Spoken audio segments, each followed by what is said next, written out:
time it is. Marvin Devine, Huber, Axel, and you know how we do.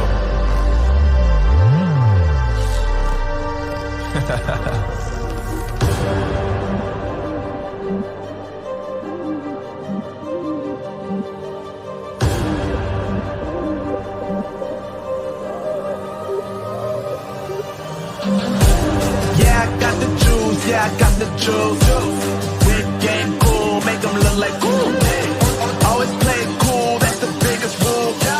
Fuck it, what they doing, keep on doing.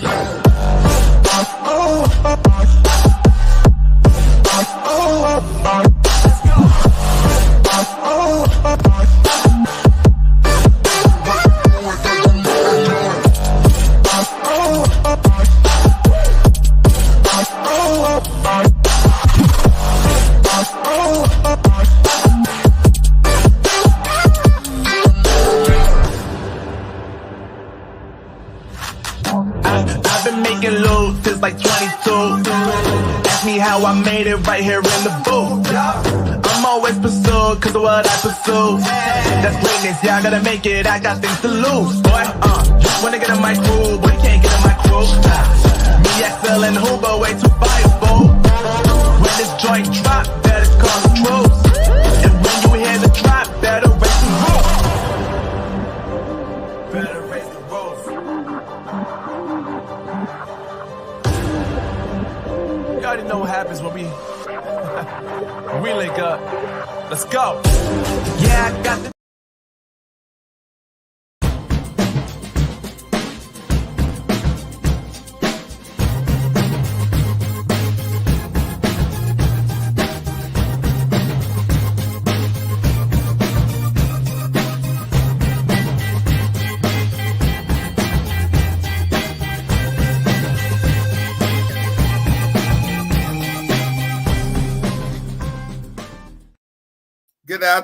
Good afternoon, and welcome to another edition of Kidney Hub East Africa.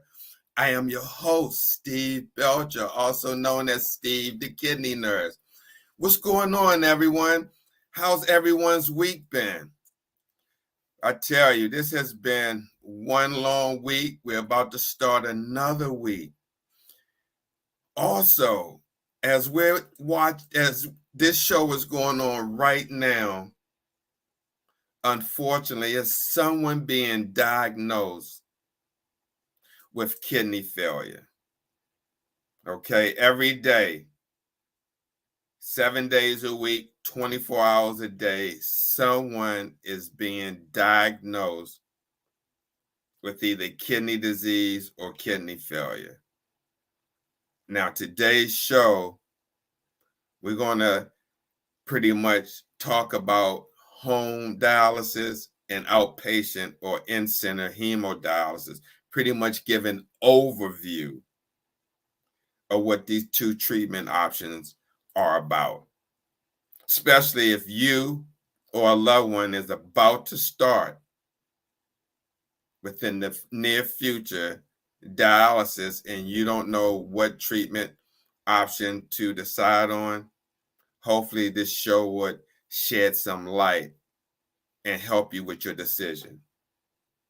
So let me bring on half of the dynamic duo, my friend and brother in Nairobi, Kenya, Brother Moses Kennedy, also known as the Kidney Ambassador. Let's give him the co-host VIP welcome.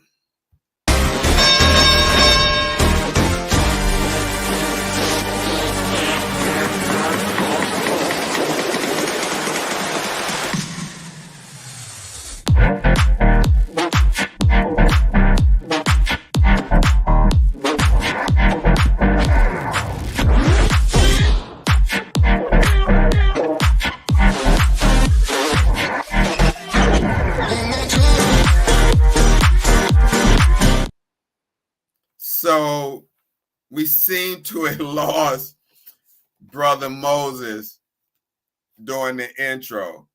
Now, we know how the internet works over in Kenya. Sometimes it can be pretty unstable. But until we get them back, I just like to make a brief comment before I move on. Now, there's no one watching on YouTube and Facebook. And this is a shame. And why this is a shame, because I know over 500,000 people or more deal with kidney disease or kidney failure. And there's many people on social media right now that's either going through this, been through it, or about to go through it.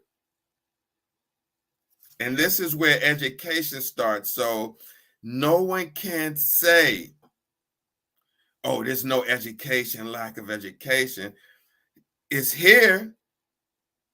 It's just people are not interested. But we move on as I digress. Let me bring back Brother Moses. We got him. He deserves the co-host intro. And here we go.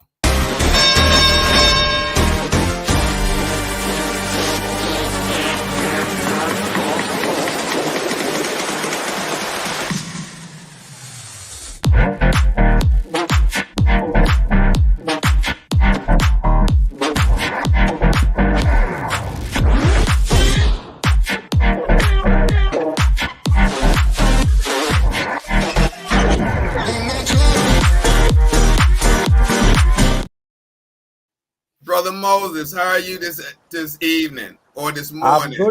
I'm good, Brother Steve. It's evening here. It's 8:11 p.m. and it's really raining cats and dogs. Oh, it's raining. It's really raining. That is why I'm experiencing some blackout. Okay, got we'll you. Keep on, yeah. Wow. Well, definitely stay safe over there, Brother Moses. Yeah. Especially, we talked about emergency preparedness. So if anything was to happen, hopefully you're prepared or started working on a emergency preparedness kit. Absolutely. Yeah. So, Brother Moses, before I brought you on, I was just mentioning, like when we first started, we had 2 people watching. Now it's 0. But you, as well as I know, because we're on social media pretty much every day, we know how many people deal with this disease. But I find it disheartening that you put out the information, not you per se, but one puts out information letting people know that there's a informational podcast or broadcast, and whether or not they're dealing with the situation of kidney disease, this is where the support comes in. Especially if you have a program that's dedicated to kidney disease prevention, education, and information. And so the information is still going to be disseminated, still going to get out there. People can see it after the replay of it. But, again, when you're doing it in real time, that's when dialogue is created. People may have questions where they are in these groups and may not get the answer that they're looking for. I don't know. What's your take on this before we get into the actual topic? Very true. getting this broadcast live really has more benefits than maybe watching later. So if you are watching right now, know that you are doing a great deal of yourself and everyone else, because it is interactive while it's live now. You can ask questions, and Steve will definitely answer you. He is a professional in this industry. Yes. Thank you, brother. I may not act like it or carry myself that way, but no, because Well, again, but Steve, it is true. Having been in this industry over 30 years makes you just qualified to answer every question, everything, from nothing to everything. Yeah. right. Yeah, I mean, I'm here, and hopefully, not just today, but in the future, people would join. I mean, I know this is here is Sunday 1:15. In your country is 8:15. I mean, there's many people on social media right now. They can't say they in church. Maybe they're watching a football game. Who knows? But you would think if dialysis is in your horizon, or you undergoing, or your loved one, and you don't know anything about it, you would think this would be the time. Now, there's information. This is not the only place or broadcast you can get information from. It's out there. You can Google it.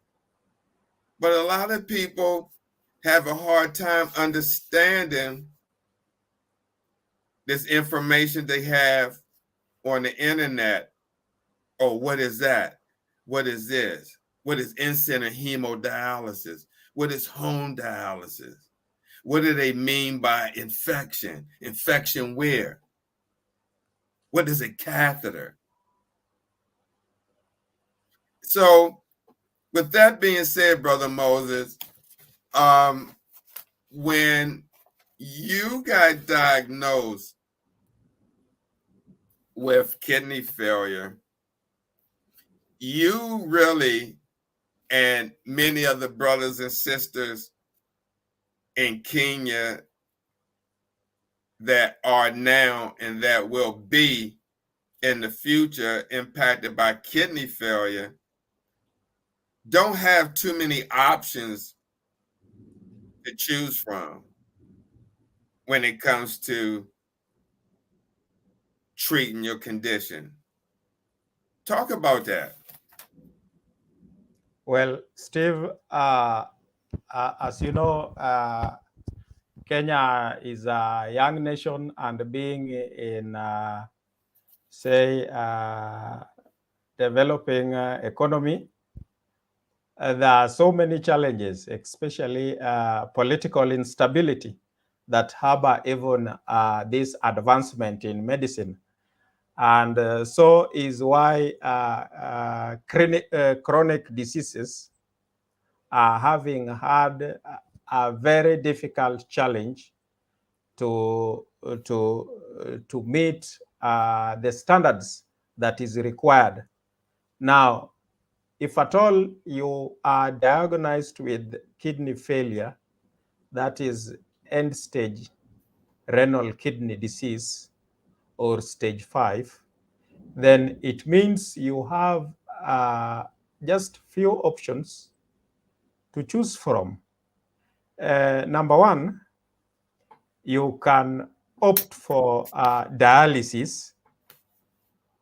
Then two, you can also opt for transplant, which is sometimes an uphill task to majority of warriors.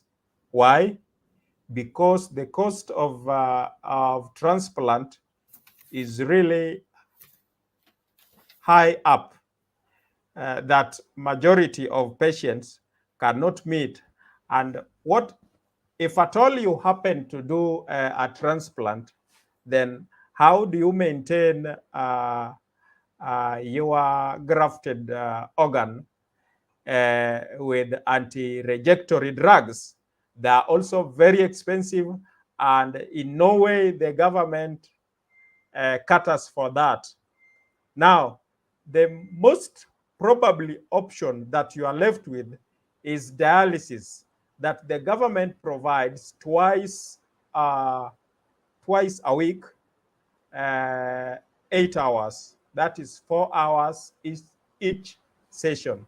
So it means the most probable option that you are left with is dialysis. And dialysis that is available and it is being checked by the government and being paid for by the national insurer is in-center hemodialysis.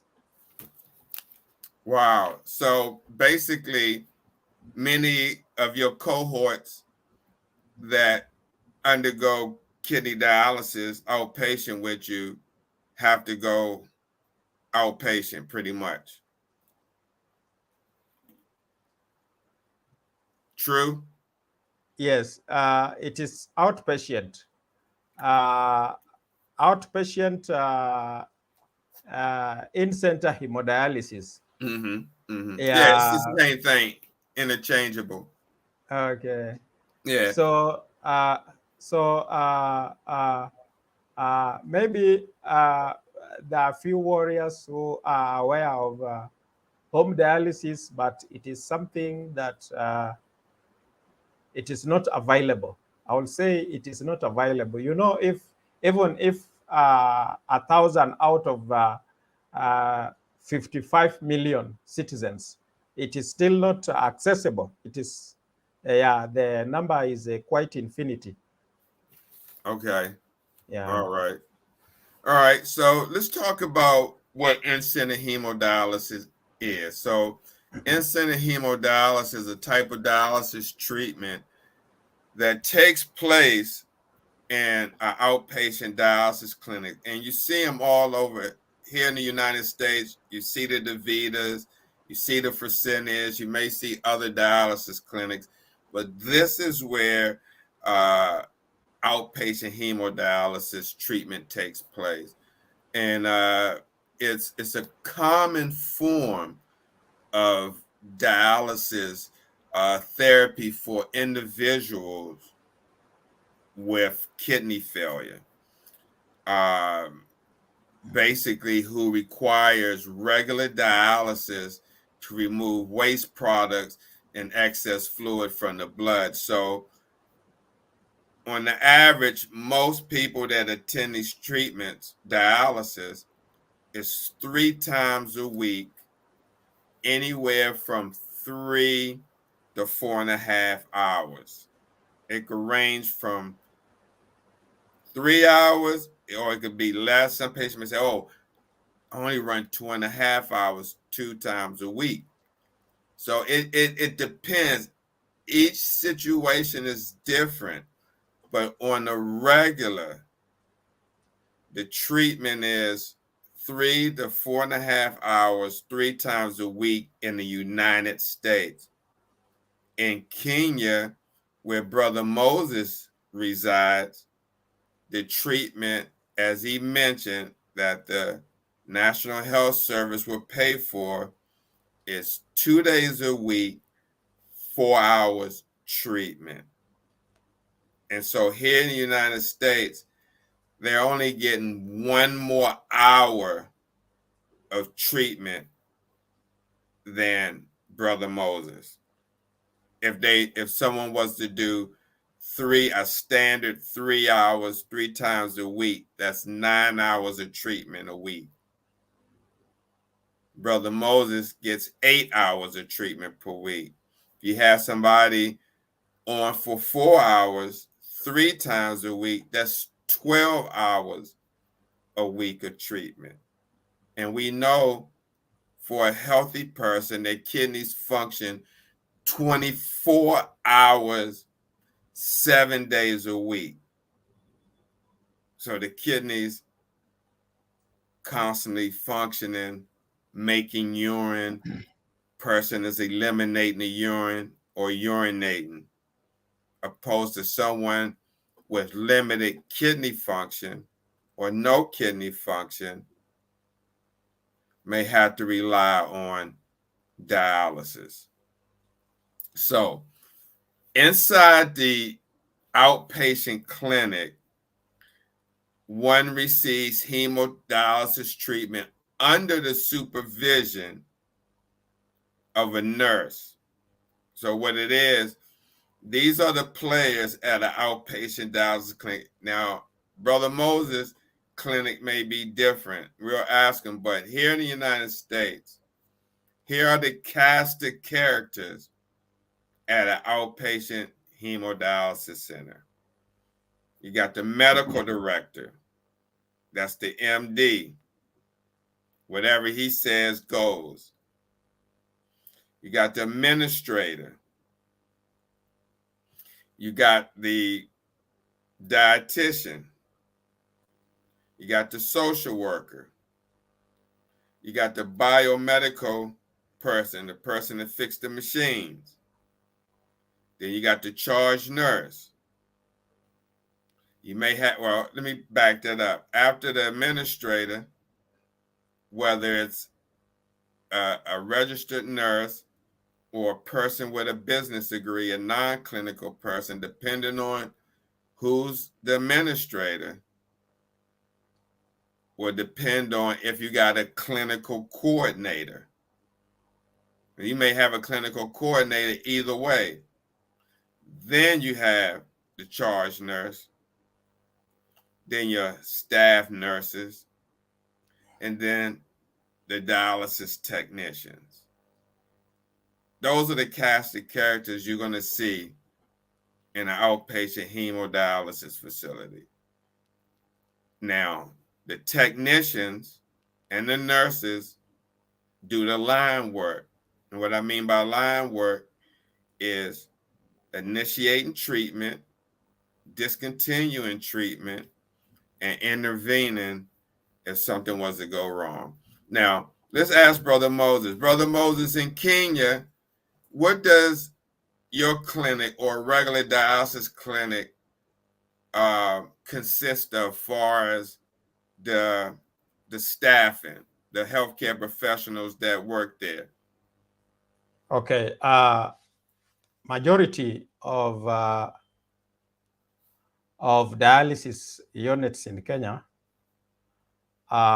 they consist of nurse in charge. I mean, there is the administrator, or maybe something like a front desk office. Then we have nurse in charge. Then we have a nephrologist that I'm lucky in my unit. We have one that sees us. But then majority of the facility in center in hemodialysis in Kenya, they do not have a nephrologist, right? If you are sick, then they can just call nephrologist on board, and then you pay at your own cost. But in other facilities, especially private facilities, you will realize that the nephrology is there, nurse in charge, then the nurse, then nurse assistant, one who makes the pack, and then we have possibly cleaners, but there is no like social worker, dietitian or nutritionist. We don't have them. These services you only get when you request for them at your own expenses. And it is special arrangement. So yours is to come, go dialysis, then go home. If at all you have anything you want to ask, or you think you want to know, then you can ask. But if it involves the services of a dietitian, then you can only be given the contact or where to find one at your own cost. No social work. Actually, the term social work does not exist anywhere in any of these facilities. So if one in Kenya starts dialysis and they didn't have transportation, there's no one they can go to help them find transportation. They're on their own. No, any form of expenses. That is, I'm speaking on both private and government-owned facilities. Things like transport, that is none of your business. None of your business. And sometimes in government, the situation is worse. The government facilities, the situation is worse. It should be better than private hospital because it is being funded, but with corruption and a lot of mismanagement happening. Now even the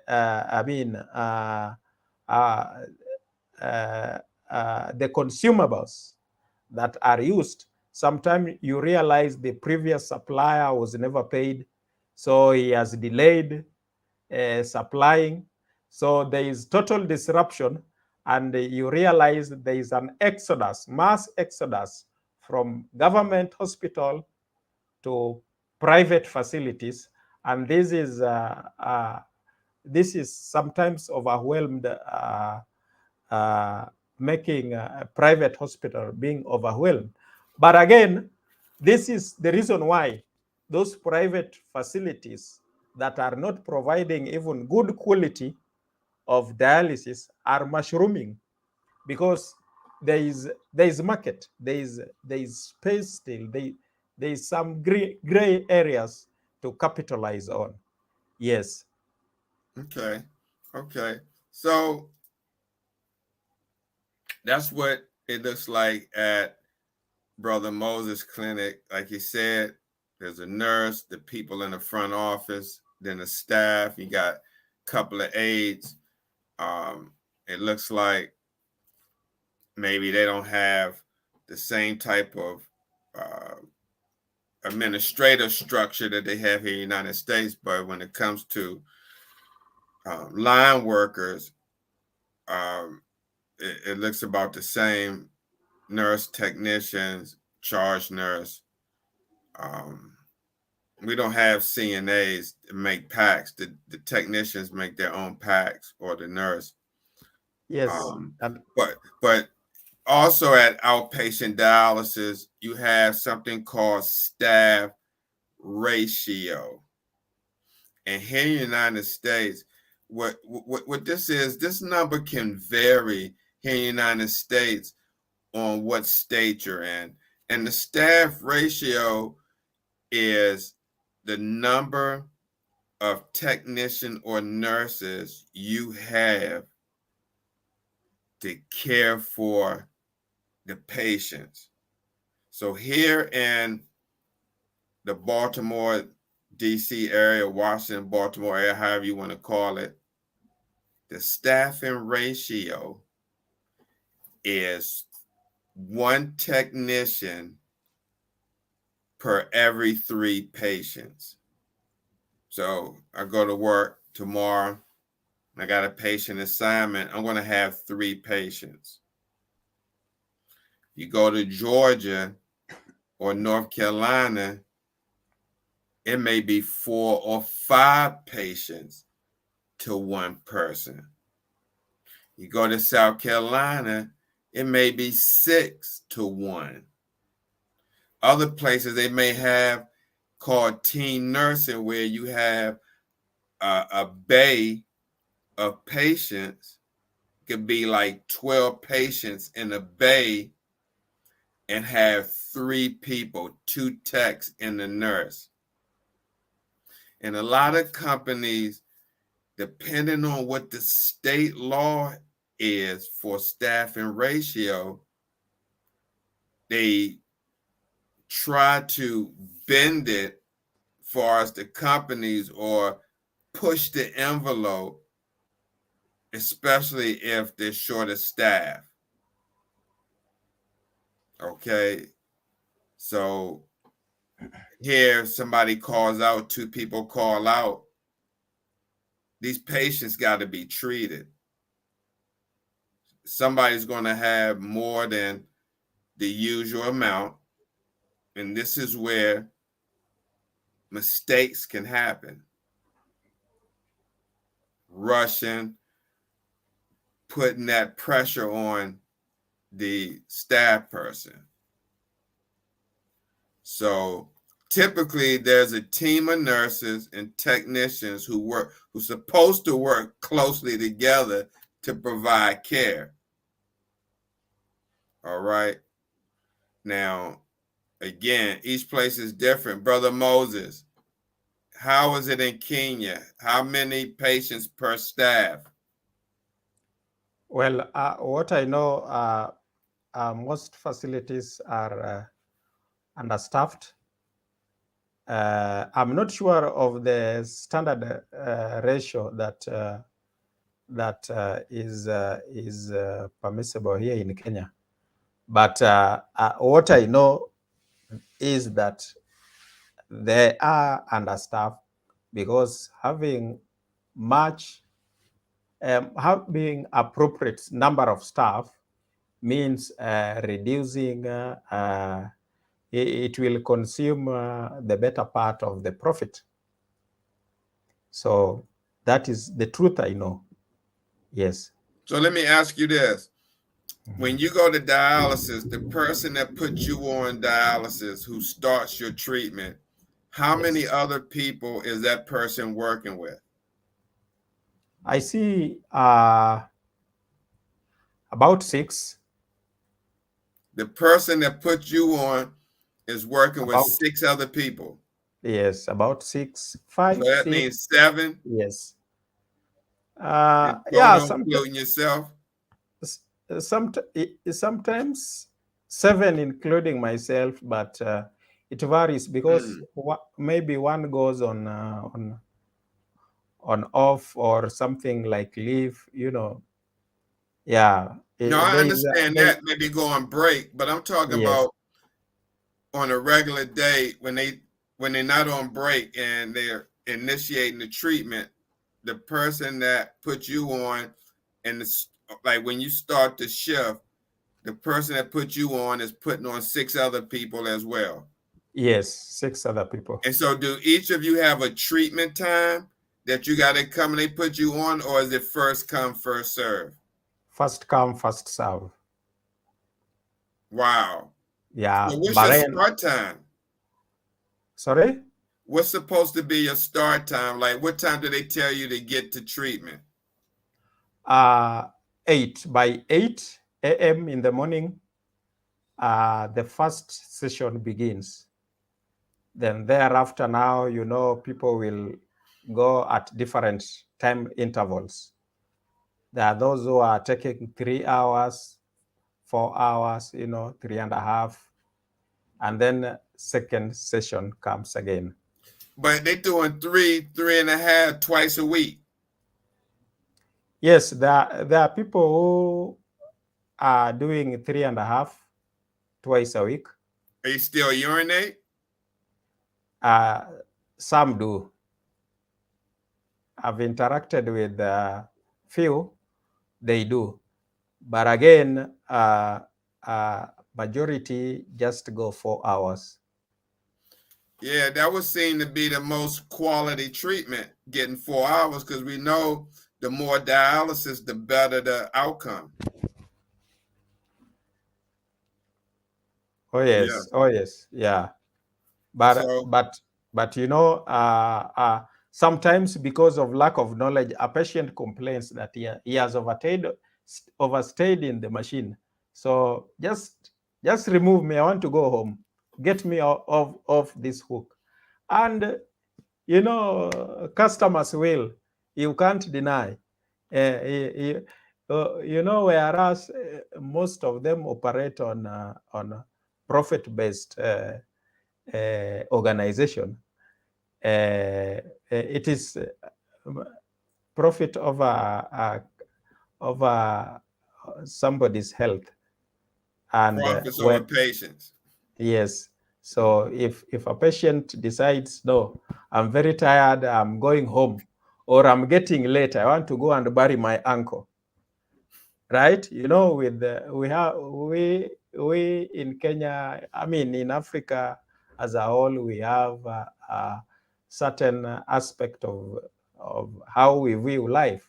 You cannot afford to miss to go and bury your uncle. So a man decides not to go or to come and wants to have treatment for 2 hours out of 4 hours. You know, the dialysis nurses will just have to do that, because what else do you have to do? Right. Yeah. I understand. I mean, same issues happen over here as well. When someone needs to do something or need to go to a funeral or appointment, they may have to adjust their treatment time, or they may get off early, even for transportation, especially if the transportation brings someone late and then they get on. Say they bring them an hour late, they're not going to be able to run the time, especially if they come back at the pickup time. If they don't go at the pickup time, then they got to wait another hour, 2 hours. Person like, no, I'm not going to wait no another hour, 2 hours for bus to come back. I'm going to go ahead and get off, and may not even do their full treatment. But this But I've move seen, on. there's a total contrast here. The facilities does not. It is none of their business how you get to dialysis. So if you don't have the means and you miss it, they don't ask you, because they know you don't have the transport, and that is why you didn't come. So that one becomes, that is actually not their business. Yes. Yeah, unfortunately, here in the United States, they don't look at it like that because they want to get paid. But let's move on. So when one starts outpatient hemodialysis, normally what happens, you come in, you get your weight. You're supposed to, well, normally come in, sit in the lobby, and supposed to wait to be called. But normally go in, get your weight, and then we ask patients to wash their access at the sink. I mean, that's what we recommend. They don't, when they at the clinic, they don't say, hey, stop by the sink and wash your access. But it's a sink at most places right near the scale. And one should wash their access, because when you have the staff cleaning your access with alcohol, they may not even clean it properly. They may only clean it with one alcohol pad, just go up and down. And see, this is where you can get an infection at your access when they stick in it. And if you got dirt, it can go inside the access. You still got dirt on your access.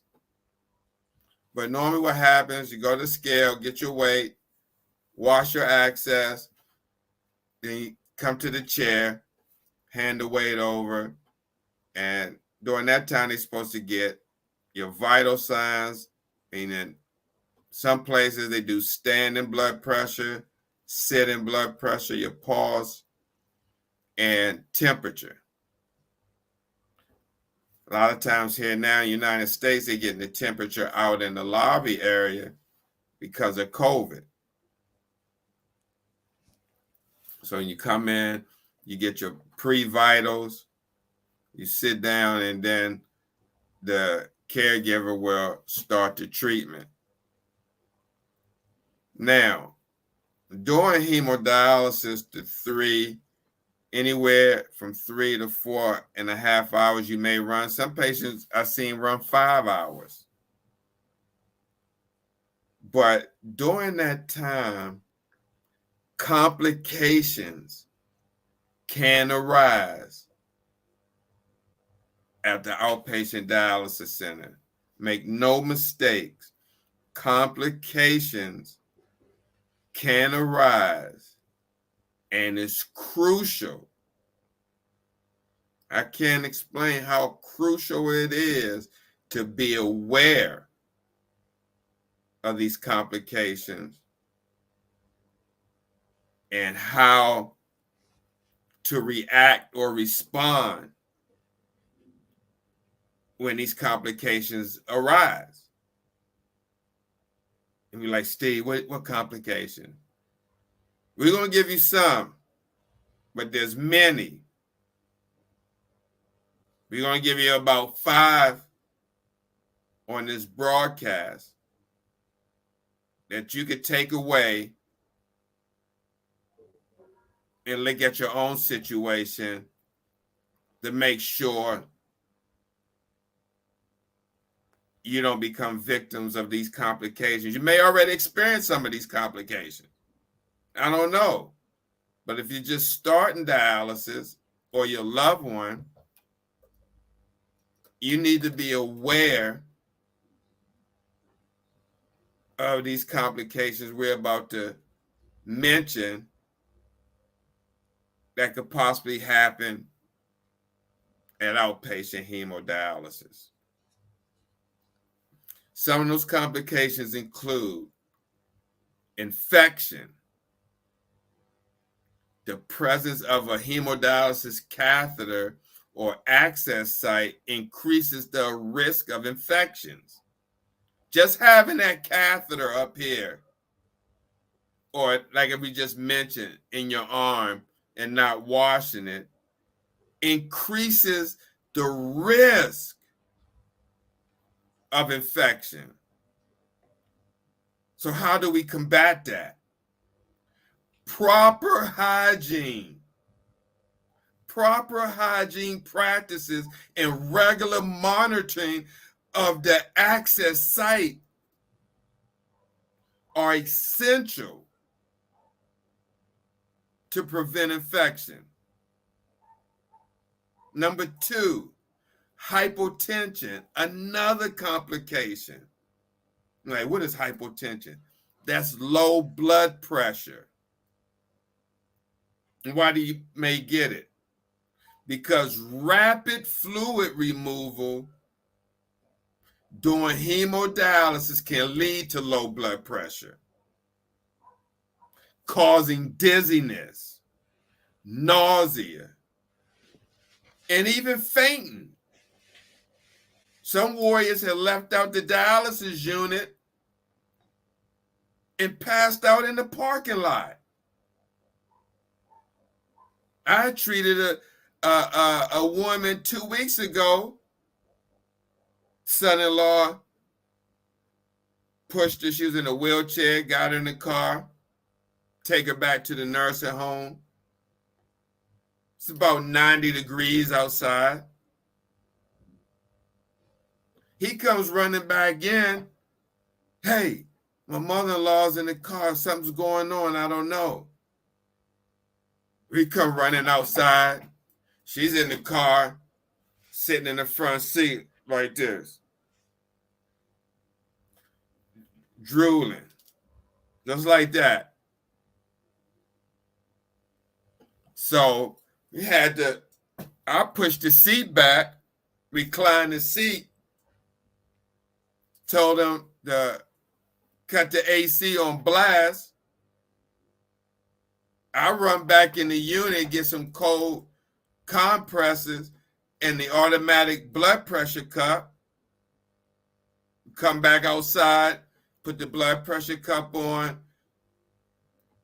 put the cold compress on her head. By this time, another technician is out there.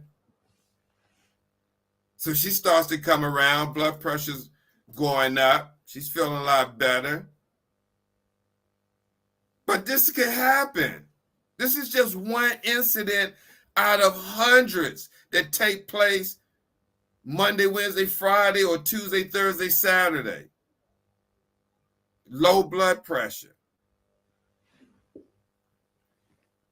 So close monitoring and blood pressure and appropriate fluid management are crucial to prevent hypotension. Muscle cramps, that's a big one. Another complications that a lot of warriors get, not even at the center, but even when they get home. Complain about muscle cramps.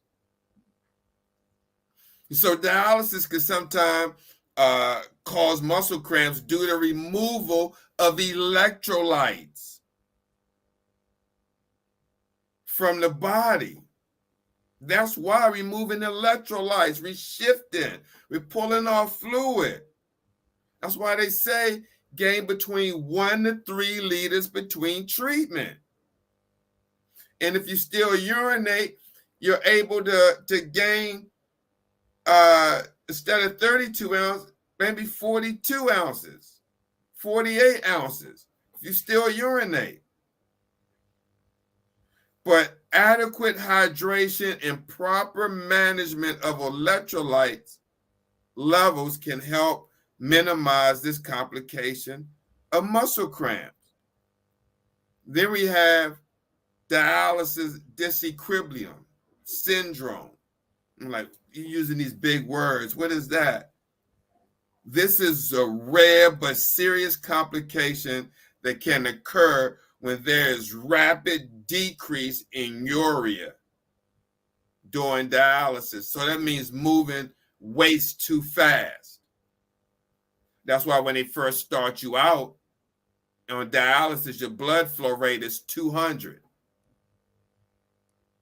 Because they don't want to pour that urea fast that causes dialysis disequilibrium syndrome.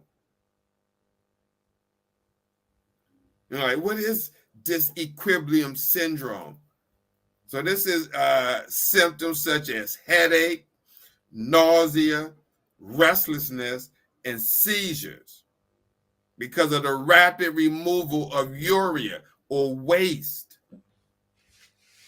So close monitoring and gradual adjustments in treatment parameters. I say gradual. That's why you don't first start someone on dialysis, you don't crank it, the blood flow rate all the way up to 400. I'm talking about when you start someone in the hospital. Most people, when they say they start in the hospital, they run low.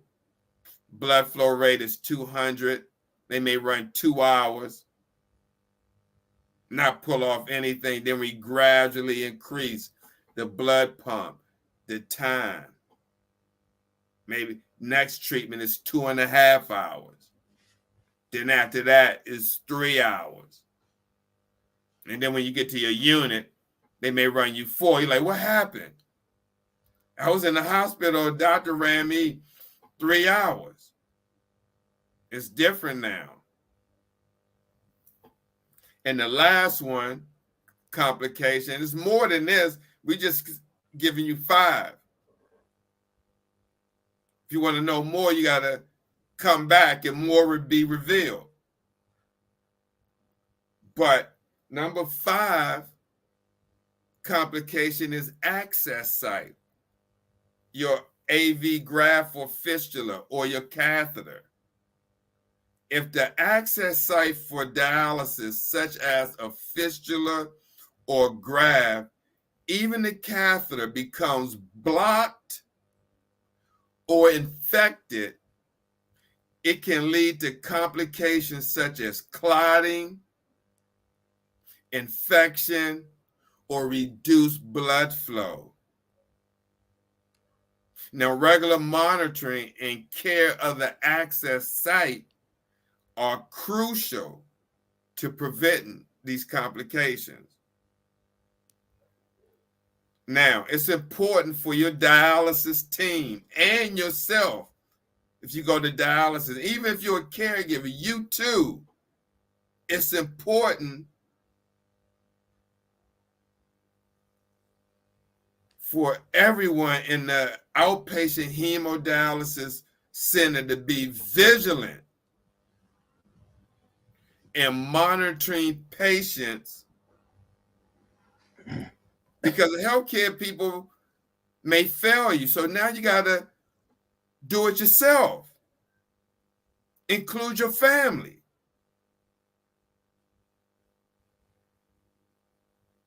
Providing appropriate care and promptly addressing any complications that may arise during dialysis treatment.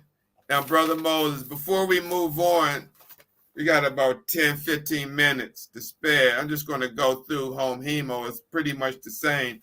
But before I move on, anything you want to say about what I went over? I know I said a lot, about the complications, the staffing ratio, especially the complications like infection, hypotension, muscle cramping, dialysis disequilibrium syndrome, and access site complications. Now, I know you've dealt with some of this.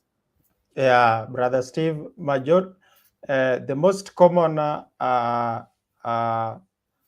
complication is access problems. Basically, this is so because of poor hygiene. And this is where our relevance come in. Most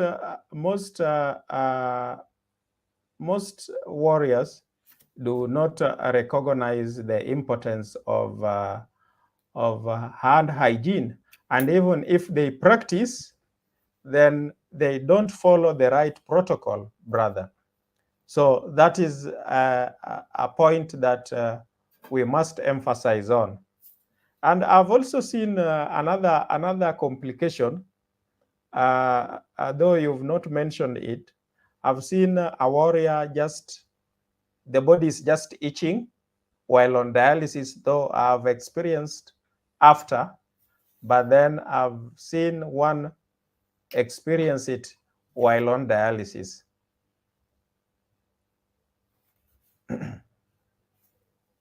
Back to you. Okay. Yeah, I mean, that's, like I said, there's many more complications. We just named 5.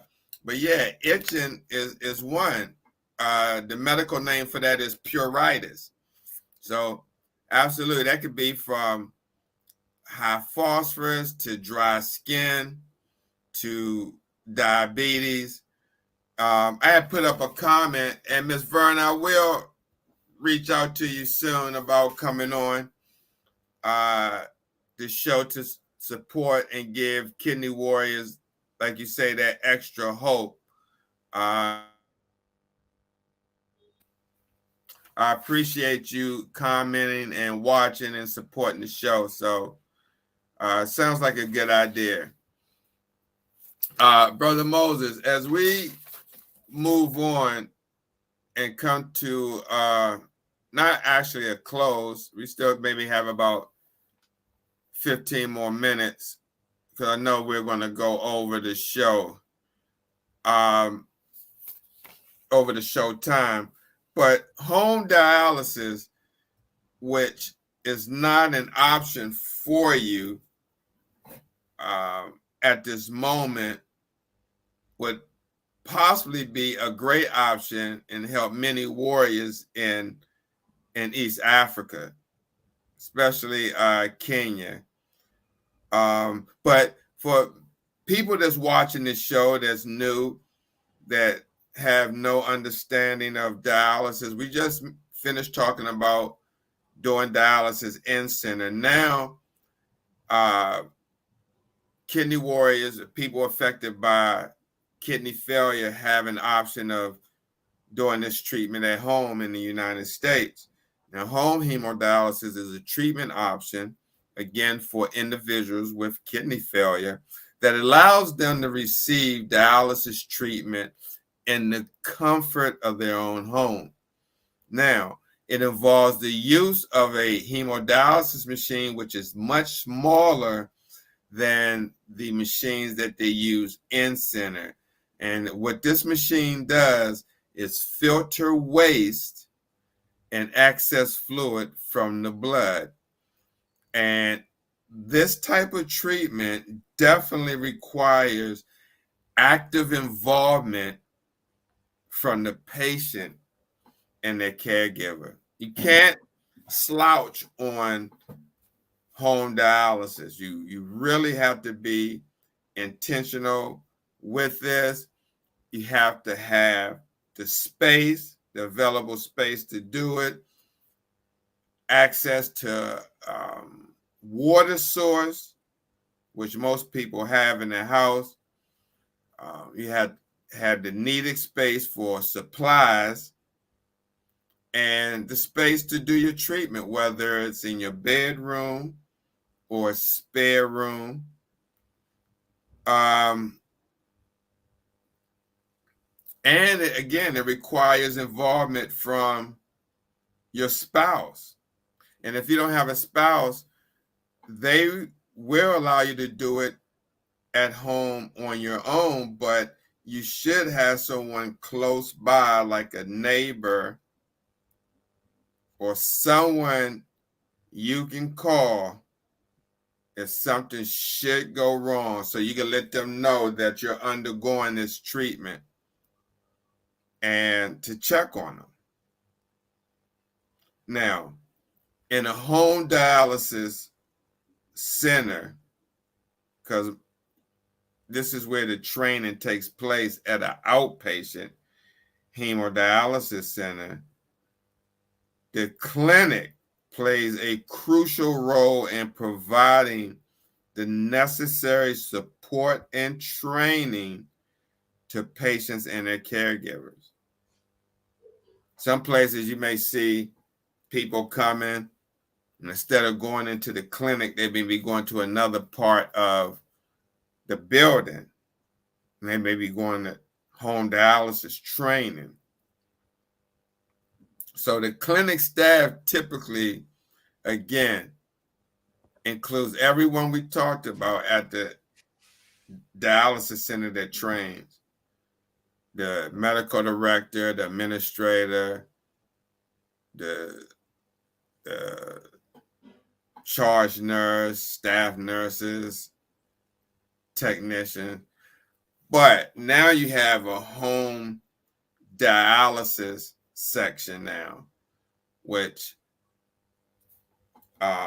includes nurses, and then you may have some techs that work and help the nurses out at home dialysis.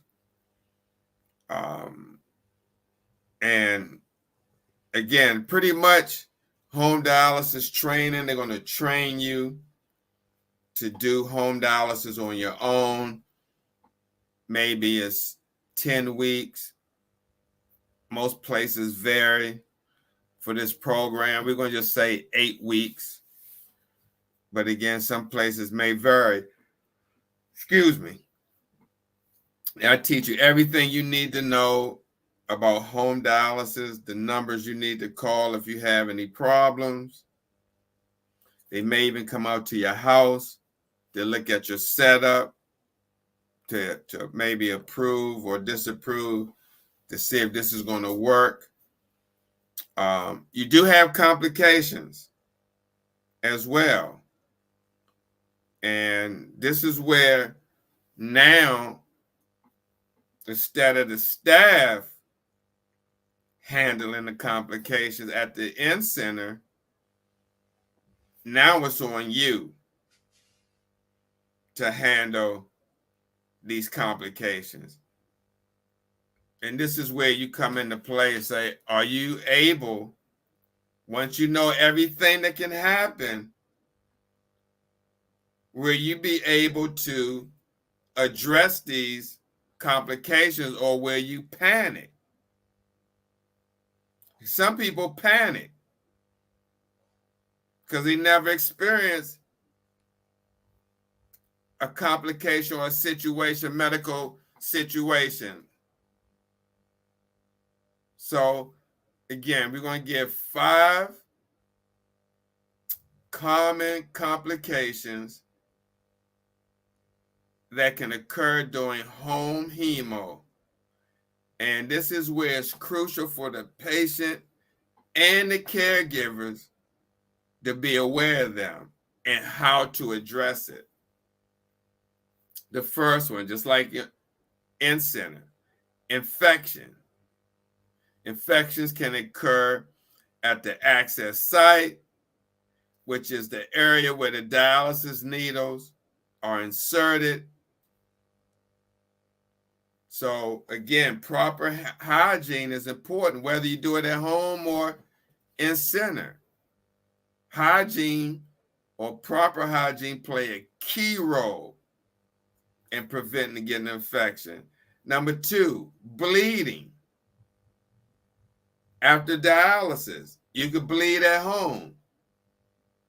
You go to bed, lay down, next thing you know, you feel something warm and wake up, the whole bed is covered with blood.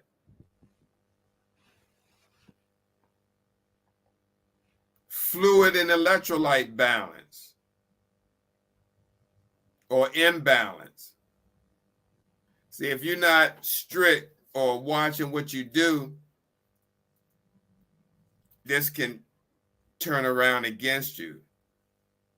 Like if you drinking a lot of fluid, but you're not doing the treatment time that you say you're going to do. You say you're going to do 5 hours, you only do 3. So home dialysis or home hemodialysis requires close monitoring of fluid and electrolyte levels. Imbalances can lead to complications such as dehydration or electrolyte abnormalities. So regular monitoring and adherence to a prescribed dialysis schedule can help prevent these imbalances. So meaning, I'm going out and you don't do your whole treatment, or you say you're going to do it Sunday and you skip a day and do it Monday. You got to be intentional with this. Equipment malfunction. I just seen a kidney warrior named Pedro. I think he's on TikTok as well. He does home dialysis. Just last week, he made a post. His machine broke down and he couldn't get his dialysis. Now he had to wait. Yeah, he's able to call the 800 number and they, say they're going to send him out of the machine right away. But right away doesn't mean it's going to come tomorrow, especially if you're doing it at 8 o'clock, 9 o'clock at night. You call them up. People in the warehouse not working, they'll put the order in, they come in. It's not like it's going to come the next morning. It may come a day or 2 later. Shipping and handling. So you got to think about that.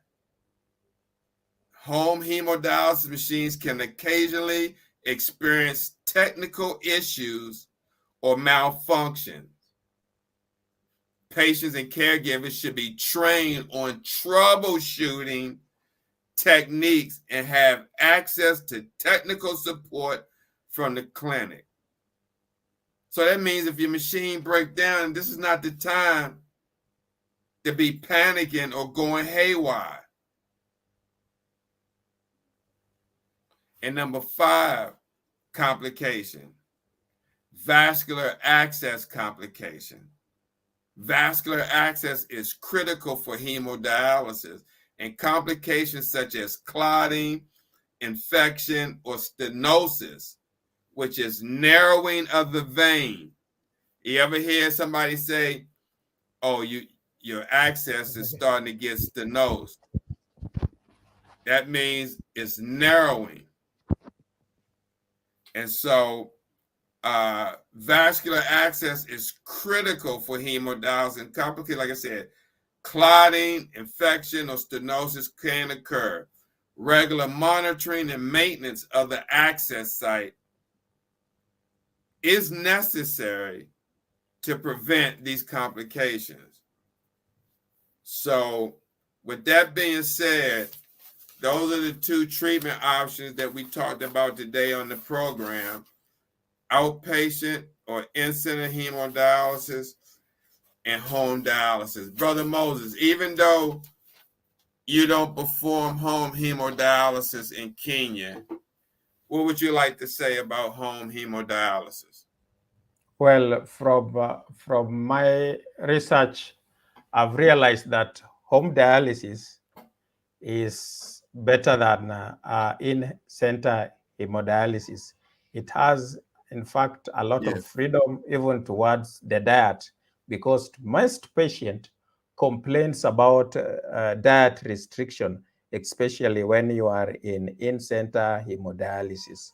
Now, to fellow warriors in Kenya, this is just enough to trigger and to petition the government so that we can also see what happens with us having home dialysis.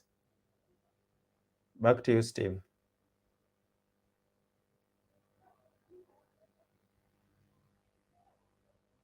Can't hear you. I'm sorry, Brother Moses. If everyone could, countries that do dialysis or have this treatment could implement home dialysis and teach people how to do it, I think that would make a big difference in a lot of people's lives, where they could possibly work or find employment and do dialysis at home instead of having to go to dialysis and take away that time where they could be working. So these treatment options play a critical role in individuals' lives that's suffering from kidney failure. And again, especially over in Kenya, I really feel that they should be doing 3 days a week instead of 2 days a week. I mean, that's just bare minimum treatment. And then one has to really, really watch their diet and maintain when they're doing 4 hours, 2 days a week.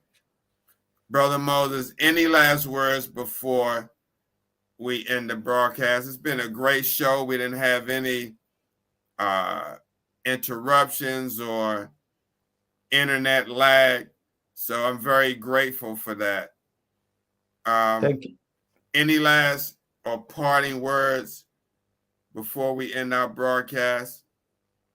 Thank you, Thank you so much, Brother Steve. I'm glad everyone who is watching, and maybe those who will watch later, because the live broadcast is recorded, so it will be of great benefit. And again, this is just to trigger you so that you get to begin a conversation with your doctor. We are not saying everything here but then it is purpose for education just to trigger you so that you can even open a conversation with your doctor. And lastly, keep on watching Kidney Hub East Africa, same time, same hour, same host, and get all what you need and get answered by the right person. Thank you. Well said, Brother Moses. And speaking of the education, let me put up this disclaimer that I failed to do in the beginning of the broadcast. Education disclaimer: the information broadcast on Urban Health Outreach Media is provided for educational and informational purposes only, and it is not intended or implied to be a substitute for professional medical advice, diagnosis, or treatment. So, with that being said, I'd like to thank Ms. Verna Johnson. She stopped by. She said, "Hey, Steve, I would love to come on your show to support and give kidney warriors that extra hope. God bless you, my friend." And we would love to have you on as well, Ms. Verna. And so let's make that happen. The show could be a transplant show and how you have been living with your transplant. I remember that so well, of you receiving that gift of life. So I will reach out to you. Lawrence Hurst, our brother from the UK, thank you for joining. Really appreciate you. And Miss Isabel Martin from South Africa. I think it's isn't it South Africa? I'm sorry. But yes, I believe it's South Africa. So, Brother Moses, we have, a wide range of people just in the comments. Ms. Verna Johnson, the United States. Lawrence is from UK. And Miss Isabel is from South Africa. So that warms my heart to see people from different countries that are getting the information. Even if it's only 3, the message is getting out there. So, Brother Moses, thank you again for another week. Another great show, and hope that you have a great week coming up in your treatment, and that we can educate more people this week with our messages. Any last word before we conclude? Thank you so much, and we are glad you are watching. All right, guys. Thank you for watching. We see you next time. If you're here in the United States, don't forget to pick up my new book. Just came out, The Dialysis Patient Handbook of Information. If you're in overseas, like Kenya, South Africa, UK, you can go to Amazon UK. They have it there. If you're here in the United States, you can go to my website, stevethekidneynurse.com/shop, or you can go to Amazon or Barnes & Noble. And also, we still have that How to Survive Outpatient Hemodialysis, a guide for patients with kidney failure, for newly diagnosed patients about to start dialysis, and you need the 411 on what to expect before you walk through those doors. This is the book you need. So with that being said, thank you, Brother Moses. I'll be reaching out to you during the week to see how you're doing and to discuss our topic for next Sunday. Until then, guys, take care. Check us out. Kidney Hub East Africa, same time, same channel. We'll see you next week. God bless everyone and take care. See you later, Brother Moses. Take care. See you.